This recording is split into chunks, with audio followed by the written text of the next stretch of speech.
લક્ષ્ય ન્યૂઝ, એક નજર, એક લક્ષ્ય. વાવથરાના ધરણીધર તાલુકાના અકોલી ગામે પીવાના પાણી માટે હાહાકાર. ધરણીધર તાલુકાના અકોલી ગામમાં છેલ્લા ઘણા સમયથી પીવાના પાણીની ગંભીર સમસ્યા સર્જાઈ રહી છે. ગ્રામજનો દ્વારા પાણી પુરવઠા વિભાગ તેમજ સરપંચશ્રીને અનેક વખત લિખિત અને મૌખિક રજૂઆતો કરવામાં આવી હોવા છતાં આજ દિન સુધી કોઈ અસરકારક કાર્યવાહી કરવામાં આવી નથી. ગામના દલિતવાસ, ઠાકોરવાસ તેમજ ગામમાં આવેલા હવાડામાં ગાયો માટે પણ પીવાના પાણીની ભારે અછત જોવા મળી રહી છે. આ ઉપરાંત ગામની આંગણવાડીમાં પણ પૂરતા પ્રમાણમાં પાણી ઉપલબ્ધ ન હોવાથી બાળકો અને સ્ટાફને ભારે મુશ્કેલીનો સામનો કરવો પડી રહ્યો છે. ગ્રામજનોના જણાવ્યા અનુસાર પાણીની સમસ્યાના કારણે દૈનિક જીવન પર પણ ગંભીર અસર પડી રહી છે. પીવાના પાણી માટે લોકોને દૂર દૂર સુધી જવું પડી રહ્યું છે, જ્યારે પશુઓ માટે પણ પાણીની વ્યવસ્થા કરવી મુશ્કેલ બની ગઈ છે. અકોલી ગામના રહેવાસીઓએ જિલ્લા અને તાલુકા કક્ષાના સંબંધિત અધિકારીઓને તાત્કાલિક હસ્તક્ષેપ કરી પાણી પુરવઠાની યોગ્ય વ્યવસ્થા કરવા તથા ગામમાં સર્જાયેલી પાણીની સમસ્યાનો કાયમી ઉકેલ લાવવા માંગ કરી છે. જો તાત્કાલિક પગલાં લેવામાં નહીં આવે તો ગ્રામજનો દ્વારા ઉગ્ર આંદોલનનો માર્ગ અપનાવવાની પણ ચીમકી ઉચ્ચારવામાં આવી છે. અહેવાલ શ્રવણ સોલંકી, ધરણીધર, ઢીમા.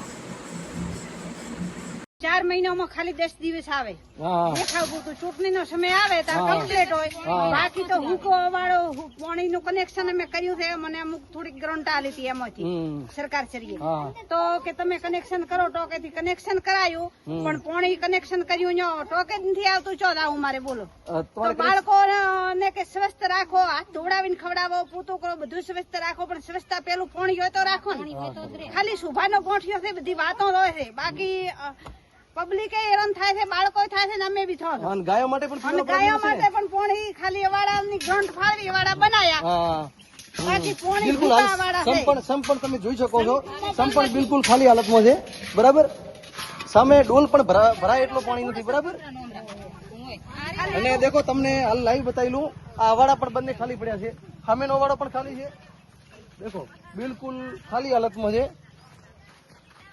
બિલકુલ અવાડો, બિલકુલ એક ટીમ્પુ પાણી નથી હાલ ગાયોનો. અને એની સામે આંગણવાડી આવેલી છે. છોકરાઓને પીવા માટે પાણીની સગવડ નથી. હવે તો આંગણવાડીની બેનો પાણી લાવે તો ક્યાંથી લાવે? એમને પણ પૂરો પીવા માટે પાણીનો પ્રોબ્લેમ છે. છોકરા પાણી પીવા જાય તો ક્યાં જાય? તેડાગર પાણી ઉપાડી લાવે, પણ લાવે ક્યાંથી? એમને ખાવાનું બનાવવું, રસોઈ બનાવી શા માટે બનાવે? કેવી રીતે બનાવે? નાસ્તો બનાવો તો પણ કેવી રીતના બનાવે?